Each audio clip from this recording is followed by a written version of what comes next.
convención en Simple. Bienvenidos, bienvenidas a un nuevo capítulo de la Convención en Simple, en esto que es nuestra segunda temporada, Alejandro Fernández. Increíble. Sí, qué bien. Qué bien. Vamos Qué bien. avanzando. Funcionó la primera temporada, así que estamos muy contentos, muy satisfechos. Claro que sí. De paso, aprovechamos de agradecerles a todos ustedes que han estado atentos a nuestros contenidos. Bien, ¿qué está pasando en estos momentos con el borrador de la Constitución? Bueno, está pasando por las tres comisiones, ¿no? Básicamente por la Comisión de Armonización, lo hemos explicado, donde se armoniza el texto y esta cantidad de artículos, 399 finalmente. 499 artículos, perdón. 499 artículos que deben ser armonizados. Tenemos también la Comisión de Preámbulo, que va a escribir el inicio del texto, el preámbulo del texto. Y la tercera y más importante, ¿no? La que más hemos escuchado hoy día discutir por estos días, tiene que ver con las normas transitorias para adecuar el texto a nuestra realidad. Bueno, básicamente eso Alejandro lo va a explicar mejor que yo, pero queremos acompañar entonces este proceso ahora que ya el texto en su grueso está escrito, y es por eso que nos encontramos en esta segunda temporada con Alejandro Fernández, quien es director ejecutivo de la Fundación Pacto Social, con quien caminaremos entonces en esta segunda temporada de la Convención en Simple. ¿Lo dije bien? Perfecto. Perfecto. Oye, me quedé corta con los artículos. Hoy día como que tenía claro que eran 499, pero hoy día volví a decir 399. Sí, debería haber hecho uno más para cerrar en 500. Sí, eso te iba a preguntar. Era la misma apreciación que redondito, tenía yo, más ¿cierto? redondo ya, pero en todo caso un articulado larguísimo. Larguísimo, sí. Larguísimo. Sí. Pero bueno, vamos al contenido, que es lo que nos convoca. Hagamos un repaso primero, ¿te parece?, de todo el proceso constituyente, cómo se gestó el acuerdo por la paz y la nueva constitución y las reglas del proceso. Sí, creo que es bueno hacer como hacer memoria, ¿cierto? Sí, Ya han hacer pasado, memoria. van a cumplirse 3 años, ¿cierto? Desde que partió el estallido hasta cuando probablemente se esté haciendo el plebiscito y eventualmente, ¿cierto? Si se aprueba también que entre en vigencia. Entonces es bien interesante recordar, porque también hay que ver si finalmente estos contenidos que ya están en ese borrador se están haciendo cargo o no de la razón, del origen de esta crisis.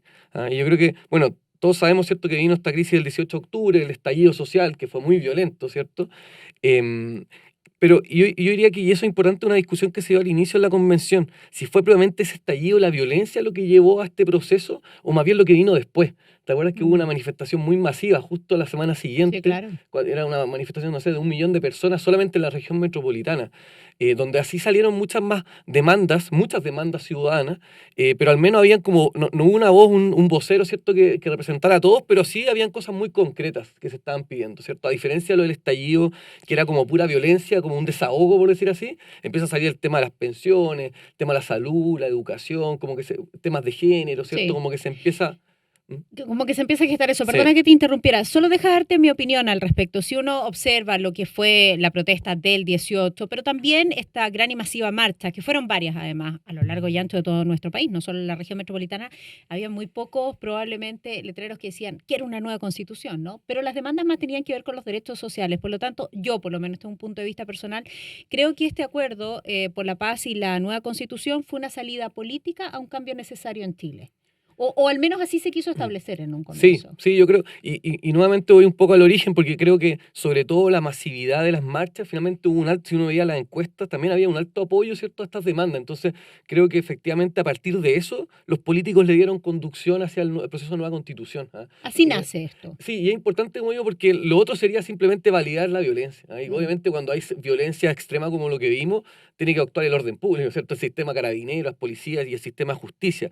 Distinto, en cambio, cuando ya se transforma en una demanda masiva de la ciudadanía, donde razonablemente la política tiene que hacerse cargo, ¿cierto? Y lo hizo efectivamente en ese acuerdo por la paz y nueva constitución. Déjame quedarme con la segunda parte de la pregunta. ¿Qué hay sobre las reglas del proceso? ¿Se respetaron finalmente esas reglas? Eso es súper importante, sí. A ver, son varias reglas. Uno podría separar entre las reglas como propiamente procesales, por decir así, que tiene que ver, por ejemplo, con los 2/3, que es una norma que se respetó. Y eso es súper positivo, porque se discutió. Sí, se Acuérdense discutió. muchos quisieron sí. decir, no, que esto sea por mayoría no más simple. O sea, la mitad de Exacto. los convencionales más uno, digamos, pudiesen aprobar. Entonces, yo diría ya, ese primer elemento al menos se hicieron cargo. Y eso, como digo, es positivo. Lo mismo hacer el reglamento, cumplieron con el reglamento, pero en el curso social han ido modificando el reglamento, han ido ajustando las normas y eso es más discutible, ¿cierto? Como que partieron con ciertas reglas y las fueron modificando. Respecto, en cambio, a otros límites más de fondo, que era las sentencias judiciales, ahí yo diría que no hay nada que se haya metido hasta ahora, pero también los tratados internacionales y el carácter de república democrática yo creo que esos temas son más discutibles, porque en el caso, primero, República Democrática, como que no hay una declaración. De hecho, hubo una norma que se presentó y se rechazó. Se hablaba de un cambio de Estado plurinacional, ¿cierto? Regional, ecológico, hay Ujú. varios adjetivos para referirse, pero el concepto no está plasmado y yo creo que no se tiene la razón. Si somos una república y somos democráticos. Faltó eso. Exacto, creo que era razonable que lo hubiesen puesto expresamente. Y respecto a los tratados internacionales también es discutible, porque han hecho cambios, por ejemplo, en términos de los derechos. Hay muchos derechos que están en los tratados internacionales ratificados por Chile, por ejemplo, el derecho preferente de los padres a educar a su hijo, que no está establecido en el texto constitucional. Es discutible, como digo, Ujú. porque sería razonable plasmarlo, o incluso las relaciones internacionales. Se establece expresamente en el borrador que tenemos que privilegiar las relaciones con América Latina y el Caribe, dice. Eso también es extraño porque además tenemos muchos tratados, mucha Mm. relación política internacional con otros países.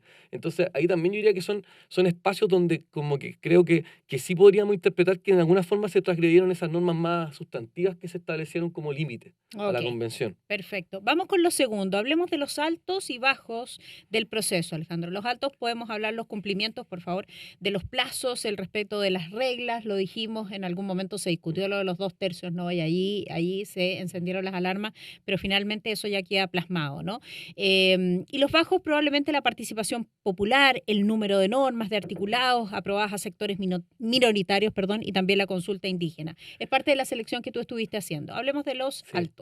Sí, primero, bueno, tú agregaste un elemento importante que son los plazos. Efectivamente, se discutió harto si iban a poder. Acuérdate, Sí, hace algunos meses, todos veíamos como lo más probable es que no cumplieran el plazo, ¿verdad? exacto. Y se estaba pensando ya cómo van a negociar. Y en eso, efectivamente, es positivo, porque era un desafío súper grande. Y también hay que reconocer que se sacaron la mugre trabajando. O sea, a Sí. mí me parece injusta esa crítica. Yo tengo muchas críticas a la convención, pero esa no. O sea, trabajaron gran parte del tiempo hasta los días sábados, incluso hasta los domingos al final. Mm. Entonces, yo en eso creo que al menos es súper, o sea, como valorable, digamos, que hayan cumplido el plazo establecido. O sea, hicieron, no sé si hicieron el trabajo, que ahí también hay como una discusión semántica, si hicieron el trabajo que se les había encomendado o no, que era escribir la nueva constitución. Pero lo que sí vamos es que a texto hay, que en algún momento también Es, se puso en duda, no van a llegar con el texto en la fecha respectiva. Exactamente. O sea, obviamente falta todavía el proceso que Está decías tú al bien, principio de armonización, pero van a llegar. O pero sea, estamos en todo los indica que plazos. van a llegar con la armonización y las transitorias. Como digo, bien o mal esa otra discusión, pero están en los plazos. Y lo que decíamos de las reglas de los 2 tercios, que también es Yo importante, creo también que son creo. los principales altos del proceso. Claro, el tema participación, ahí creo que es distinto, porque por un lado, por ejemplo, la consulta indígena, fue un proceso, fue súper tardío, cuando Mm. llegaron, primero partamos por ahí, cuando llegaron los resultados de la consulta indígena, ya estaba aprobada la mayoría de las normas relacionadas con los temas indígenas, entonces es como medio cosmética esa participación, y además muy poca gente, Eso te iba a participaron decir. menos de 8.000 personas, Mm. siendo que hay alrededor de 2 millones de personas en Chile que pertenecen a pueblos originarios. Entonces es un porcentaje ínfimo. Incluso el proceso Bachelet, que se consideró, también se discutió, la participación había llegado casi a los 18.000 personas, o sea, bastante más participativo. Entonces ahí yo creo que hubo un problema bien de fondo. Sí, Sobre todo sí. porque justamente el tema indígena, pueblo Está originario, muy presente exactamente además está en el muy texto. presente. Y uno Mm. tendría a pensar que los que participaron, estos 7.000 8.000 probablemente fueron muy cercanos a los propios representantes de los escaños reservados. Sí, Entonces, probablemente no una mirada muy distinta a lo que como uno hubiese querido. yo tengo la sensación de que no es una mirada tan transversal, sino más bien representa a quienes están ocupando los escaños reservados para los pueblos indígenas o aquellos que tienen una mirada, ¿no? Sobre ese mundo. Eh, Hablamos también a propósito de participación, y esto sí quiero ponerlo porque me parece súper relevante. Hubo un llamado convocante a la participación ciudadana. Hubo distintas campañas que se hicieron a través de distintos métodos, plataformas o redes. A mí me llegaron muchas por WhatsApp para sumarse, participar y ser parte de una idea en distintos ámbitos, ¿no? De la Constitución. Y como que hubo entusiasmo ciudadano. ¿Se plasmó parte de eso? Sí, eso yo creo que es uno de los temas preocupantes, porque yo creo que efectivamente se habló mucho de la importancia de la participación ciudadana, pero al final pareciera que no fue muy incidente. Es súper contradictorio además con el propio texto de borrador constitucional, que en todas partes ponen participación incidente, popular, etcétera, pero la verdad que en los hechos, cuando les tocó hacer una norma tan importante como la Constitución, dieron muy poco espacio real, sustantivo. Hubo más de 70 iniciativas populares que cumplieron con la cantidad de personas que la apoyaron. El otro día la convención salieron diciendo en la mesa que un 90 y tanto por ciento se había considerado dentro del texto. Incluso lo publicaron y tuvieron que retractarse. Tuvieron que retractarse porque la verdad que no se sabe de dónde sacaron ese número y no han vuelto a dar el número, de hecho, el dato. Pero sí nos consta, por ejemplo, que una de las iniciativas, o creo que incluso la con más apoyo, que fue la con Mi Plata No, ¿cierto? Que tenía que ver con el tema de la propiedad sobre tus cotizaciones, ¿cierto? Tanto la actual como en el futuro, en el fondo. Ese tema no se aprobó, ese texto, por ejemplo, y tenía, no sé, más de 60.000 apoyos, o sea, harto. Y se rechazaron en general, eso también es súper, porque una cosa es al menos decir, oye, la vamos a considerar y discutir, pero ni siquiera, o sea, cuando se rechaza en general es que llegó la norma, la leyeron, dijeron, votamos, no, fuera. Entonces no hubo ni siquiera, súper poca consideración. Esa diferenciación es muy relevante, es decir, cuando llega una norma y el Pleno dice no, de entrada, ni siquiera se somete a discusión. Exactamente, o sea, de hecho hubo 35, creo, normas, iniciativas que se rechazaron en general. ¿Eran iniciativas interesantes, para ser justos también? Sí, habían varias iniciativas interesantes. En el ámbito de educación, por ejemplo, hubo 2 o 3 iniciativas que se presentaron interesantes, que además me parecen, eran muy razonables. Está el tema del derecho de propiedad, el Banco Central Autónomo, y en todos estos temas, como digo, creo que incluso podrían haber al menos tenido el gesto de aprobarlo en general y por último ir modificándolo, en particular si uno espera que entre y se copie exactamente. Obvio. Pero fue como un portazo, Sí, o sea, esa iniciativa sí. dijeron fuera. Y muchas veces porque también era un tema político de quiénes estaban detrás de la iniciativa. Entonces, que fue lo mismo que pasó dentro de la convención en términos de cuánto hicieron participar o no a la derecha dentro de las conversaciones y de los contenidos. Es efectivo, ahí también aprovecho de preguntártelo de inmediato, que hubo varias iniciativas de la derecha que ni siquiera tampoco se discutieron. Muchas. Que incluso sectores de la izquierda, fuera por supuesto de la Convención Constitucional, dicen, eran ideas interesantes también, que se podrían haber discutido. Sí, tal cual. Y de hecho, hubo cosas que presentaron, las rechazaron y después las presentaron otros y las aprobaron. Ya, ok. O sea, por ejemplo, el tema de la Corte Suprema, de que en el sistema de justicia, estos sistemas indígenas, que la Corte Suprema igual tuviese un rol finalmente para poder, al final, como última instancia, por decirlo así informalmente.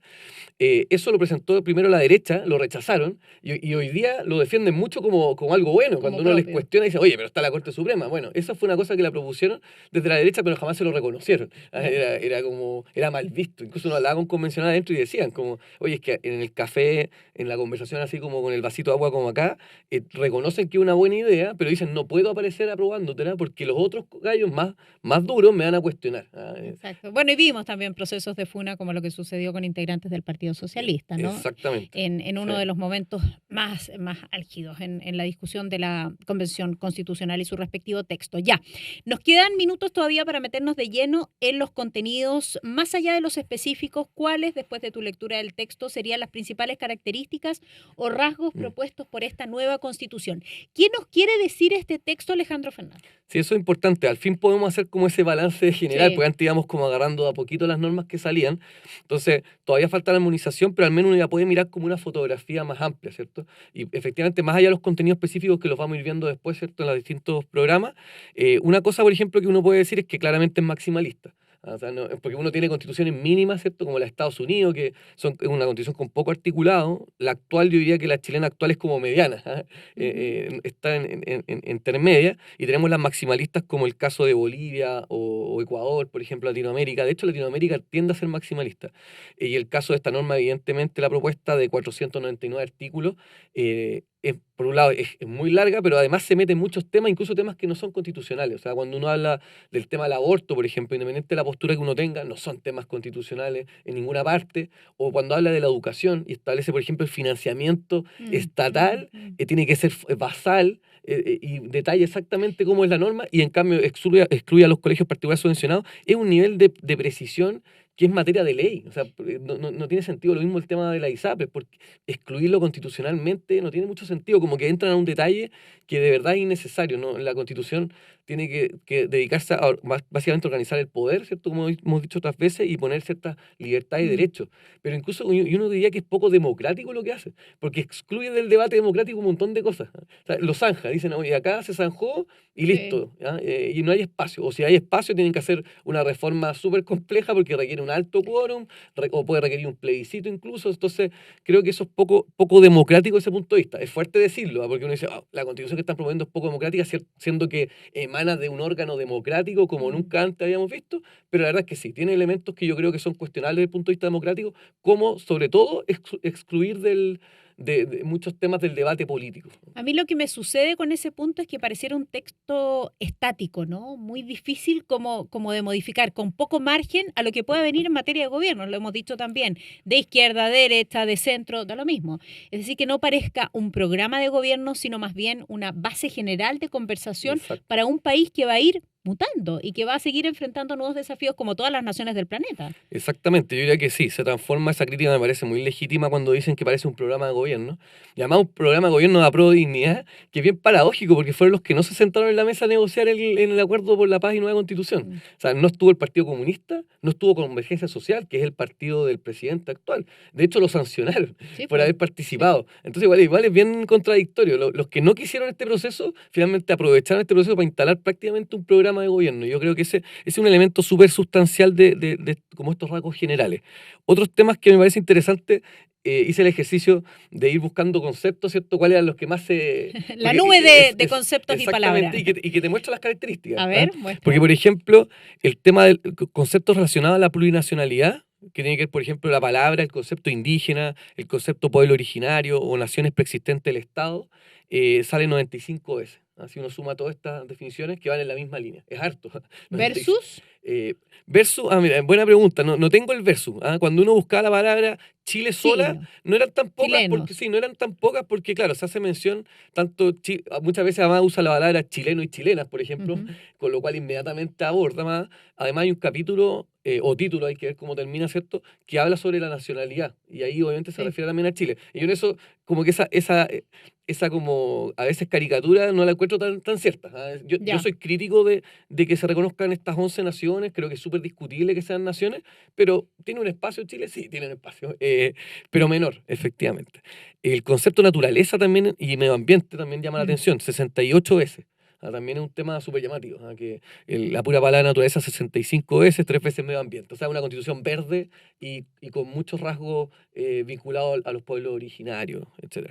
El tema de paridad de género también, 69 veces también ese concepto que incluye mujer, género, paridad. También muestra que es un rasgo súper central. El otro que a mí me parece súper, que quizás el rasgo más importante también, es la cantidad de veces que sale el concepto de Estado. Las constituciones Bueno, tienen sí, que ver con la sí. limitación del poder del Ese Estado. sí, ese a mí me apareció inmediato. Mucho, más de Mm. 400 veces. Mm. Como digo, es natural que aparezca mucho porque se trata de la organización del poder del Estado, las constituciones, pero además de aparecer en las partes que tienen que ver con eso, por ejemplo, el poder judicial, el sistema político, aparece mucho en la parte de los derechos y los Derecho. principios. Y eso es un rasgo súper importante que tiene que ver justamente con darle mucho protagonismo al Estado. Mm. Por ejemplo, en la provisión de los derechos, no solamente en garantizarlos, porque yo estoy de acuerdo con que se garanticen derechos, es súper bueno que el Estado El diga, Estado los debe estar al mando financio, de garantizar estos derechos. exactamente, y fiscalizo, fija estándares, pero que tenga que ser, por ejemplo, la educación pública, tenga que ser sinónimo solamente de educación estatal. O las cárceles. Exactamente, el tema de excluir a las cárceles concesionadas, todos esos elementos, o incluso de tratar de involucrarse en cosas que son propias de las familias, o sea, el no reconocer el deber preferente de los padres y el derecho para educar a su hijo, y muchas veces meterse cuando habla de educación sexual integral, fija ciertos parámetros, me parece que tiene una lógica también de darle un protagonismo al Estado muy alto, y que me parece que es legítimo, pero nuevamente en el debate político, no en la Constitución. Yo creo que ese espacio tiene que quedar abierto, y además porque el Estado tampoco es que lo está haciendo demasiado bien, o sea, creo que tiene que primero hacer bien lo que le corresponde, el mínimo, que por ejemplo tiene que ver con la seguridad pública, ¿cierto? Y claramente no lo está cumpliendo, entonces uno dice, mejor haga bien lo que es propio del Estado, lo que es monopolio del Estado. Para lo cual está mandatado. Exactamente, que no lo puede hacer la sociedad civil, no es bueno que nosotros nos defendamos con las armas, ¿cierto? Y en cambio cosas que tienen que ver con salud, con educación, etcétera, es razonable que haya un sistema mixto donde participe también la sociedad civil y los privados. Donde jueguen los mejores, ¿no? Eso es lo que uno tiende a pensar. Ya, vamos con la última pregunta porque nos queda solo un minuto. Últimas etapas de la convención, comisiones finales, últimas sesiones, cronograma futuro. Fechas importantes. Bueno, la más importante que tienen que tener en cuenta, uno es el 4 de julio, ¿cierto? Que se vence el plazo, los 12 meses para que los convencionales le entreguen la propuesta de nueva constitución al presidente Boric.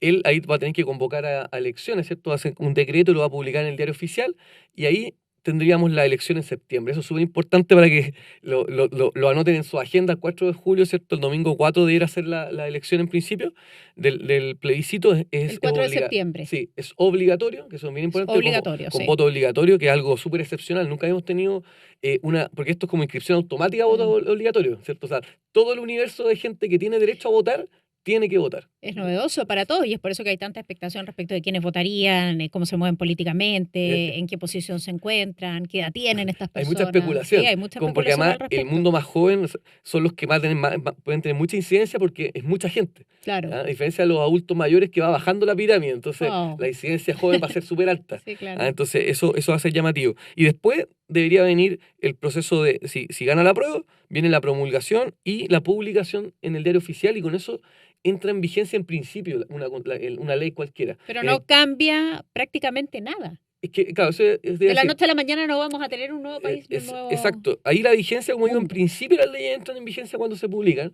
pero aquí viene todo el trabajo de las normas transitorias, que por eso es tan importante, porque van a tener que ir estableciendo distintos plazos. De hecho, podrían declarar directamente que toda la Constitución parta en un periodo posterior, por ejemplo, es decir, va a partir en diciembre o el próximo año. Y yo tendo a pensar que la regla general va a ser que no entren, o sea, que la mayoría de las cosas no entren en vigencia pronto, porque tienen que ser cambios mucho más profundos en las instituciones.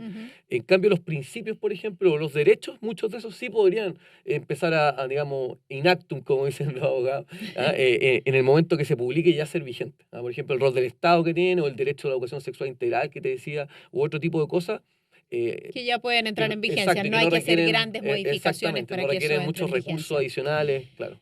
Ya, y de ahí toda la discusión política, ¿no? A propósito de si gana el rechazo, si gana el apruebo. Vamos a estar muy atentos a eso, pero los invitamos a todos ustedes a seguir nuestras conversaciones, porque ahora ya vamos a entrar en el análisis más fino, ¿no? De cada uno de los artículos, no de cada uno, porque son 499, pero de los artículos en general, lo más relevante respecto de la propuesta de esta nueva Constitución. Alejandro, un millón de gracias por haber estado. Muchas gracias a ti. Gracias. Gracias a ustedes y gracias a la Cámara Chilena de la Construcción, que nos apoya con nuestro programa. Y gracias por verlo en cualquiera de las plataformas, incluido por supuesto en MOL TV. Chao. Convención en Simple.